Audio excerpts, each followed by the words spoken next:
Welcome to another exciting episode of the $1 Million Peddlers. I'm Papergoy. And I'm Mr. Magazine. I'm going to ask you a question today, Mr. Magazine, which usually makes for better content than us just staring at each other. Don't you always? Yeah, I would hope so. You can ask a question. How's it going? Thank you. So the question that I have today is, how has your buying, and I don't mean dollar amount or any of that, just product that you're buying, how have you noticed it changing throughout the years, and are you noticing it evolving as we speak, but evolving lately?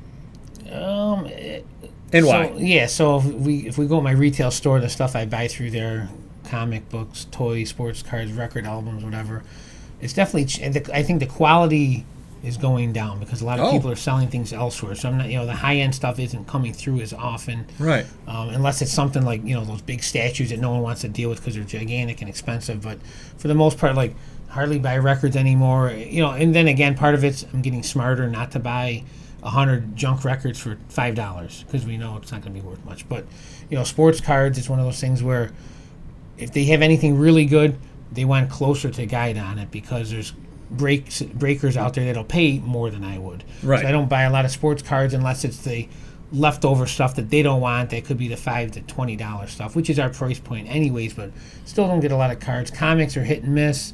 We get a lot more stuff that I don't want to deal in 1980s and 90s sports cards, common sport or comic books and stuff like that. So the quality is definitely less, but I'm also obviously buying smarter where I wouldn't buy these deals and get suckered into, wow, that's great, 100 comics for $20, and then they're going to sit forever, or I'll put them in my shop for $1 and, slow money maker, But, and then people also are not educated in the sense that they can't price out stuff correctly. They'll go on eBay and they'll say, oh, this card's $500 when it's a PSA 10 where the raw card is $5. So then you have to explain to them, you got to go on eBay, you got to go do sold comps, and it can't be graded, stuff like that. So it's definitely, I'm buying less for many reasons, and the quality is definitely less, and I'm just getting smarter, so I think that's part of it. But I'm saving, right now, the way the economy is, I'd rather save my money and not buy as much stuff.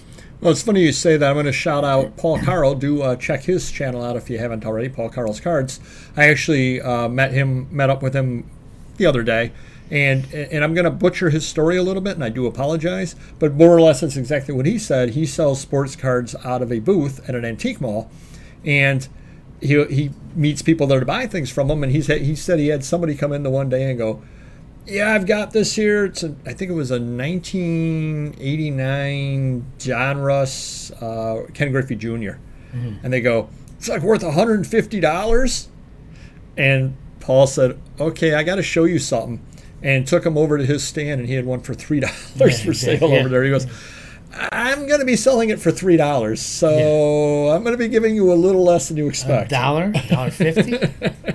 That's what he said. He goes, I give him $1 if I want to be nice to him. Sure, yeah, right.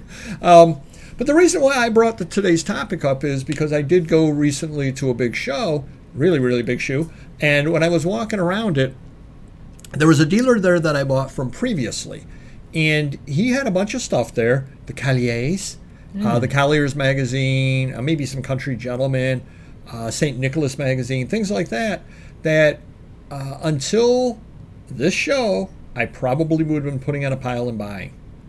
And now at this show, I said, I don't want to buy those. They are slow sellers. I have plenty of them listed in my store as it is. He's probably a couple bucks each on them as well. Sure. Maybe if I was paying 50 cents a piece, maybe I'd feel a little differently. Yeah. But I'm trying to evolve away from the more common titled magazines on things. Now, that doesn't mean, of course, if he had a really good cover or a really good author or something like that, I wouldn't pick it out. Of course, I would cherry pick. But I'm trying to stay away from that. And as I went to the show, I was thinking back to previous shows that I had been of that. And I remember one year, I think I bought like 5 items at the show because at that point, I was into trying to buy older books. Well, now I'll buy an older book if I see it sitting there priced right. Yeah. But I've kind of fallen in love and out of love with books about 35 different times throughout. But now, because I've got Whatnot where I'm selling on, I'm buying completely different things and looking at completely different things that I never would have before. I never would look at postcards. I never would look at Victorian trade cards. I never look at Victorian scraps. I never look at any of that. Yeah. But now that I have Whatnot, And it'll be interesting if I could fast forward 5 years from now and see what I'm buying in 5 years versus what I'm buying now versus what I am. Sure. And I think that one of the I think the two big reasons. Well, let me ask you first, and I'll tell you my reasons.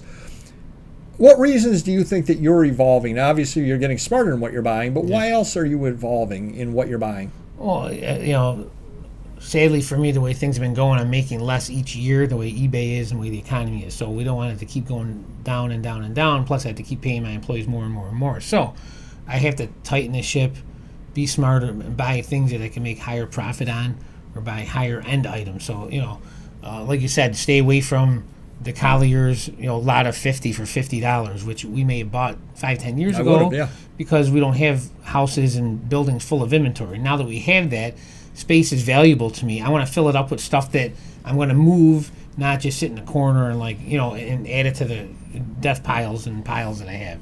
So yeah, definitely, again, just getting back to being smarter, buying better items, more rare, if possible, if opportunity presents itself.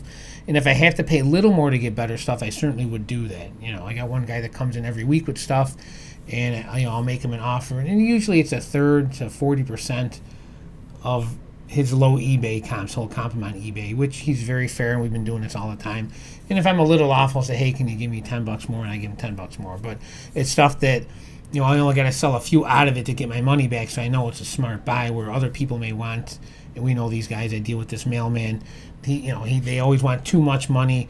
I get suckered and I buy it, and I'll end up taking a lower offer, and I'll make a little bit of money, but not really worth shelling out $1,000 to make $300 in 2 months. Right. So, but it's just, with the way the economy is, we're getting smarter, we're getting older. We want to, spruce up our inventory with better stuff and not just that death pile stuff. I think the Colliers that you just mentioned, 50 of them, maybe I'd pay 60. Maybe I'd pay $30 on it. Yeah. But that's because of Whatnot now. I would put them up at a Whatnot auction at $3 a piece, and if I'm into them for 60 cents a piece, I'm not making a ton of money. Right. I'm thinking most of them probably would sell, and I'd make a few bucks out of it, and it would fill up an auction, whatever. So I'd be happy with that. Sure. Completely different mindset than what I would have had 2 years ago. And I think having sourced with Auction Professor definitely helped me as well, because I've noted this before. I went and I had sweat pouring on my face after lugging boxes to the car, and I'd spent, I don't know, $300, and he spent $300, and he was carrying a small bag, literally a bag like this size. And he's like, oh, here's what I paid for my $300. Civil War pins. Civil War buttons, pins, some photos, and I'm like, Trade wait cards. a minute. I'm basically ruining the shocks on my car, and he's got a small bag. And if he's paying $300, he's probably going to get like $30,000 out of it. He definitely gets a better deal than I got on stuff, because I know that most of the stuff I'm buying, I'm making 10 times my money on it, but it's slow going on a lot of the stuff. And I said, something? There's something to be said for spending the money on a small bag full of stuff that's good stuff, as opposed to filling up your entire car. Again, not that I don't fill the car up from time to time, but I'm definitely moving that way as well. So, I guess the main point of this is, as time goes along, as you're going along the reselling journey, you definitely are going to change what you're buying. Yeah. Don't be afraid to do so. What you were buying last year, and I'm not even talking about, fidget spinners or Beanie Babies or anything like that. I'm not talking you're going through trends. Yeah. I'm talking about you just in general, for your own reason, your own needs, who you end up having as sources and so on, what you find works better, what you find you like listing better. Yeah. You're going to end up changing things up from time to time. And again, with books, I've gone into buying and not buying books so many times. It's just amazing on that over there. I guess they're always kind of there for me. I've got the back knowledge on them. And you don't want to get caught up in this. I used to do too. They say they bring in a group of comics or a group of sports cards, 20 of them. And 3 or 4 are good. Oh, I want to buy those, but you got to buy the whole package. You know what I mean? Like, he's not going to just sell those. Yeah. And I used to buy them all anyways. Now you're stuck. You're paying more money to get all of it, but 80% you're not going to sell, or it's not worth much. Well, now when that comes in, I don't even make offers on it. Unless it's not it's worth so buying. Good, right? Yeah, it's not worth buying it all just to get a few handful of items to get your money back. Like, oh, I can get my money back with these, but you're never going to sell the rest. So what good is it? Yep. What would be good though? What? Hitting the like button. Perfect. And we will see you next video. Take care. Bye-bye.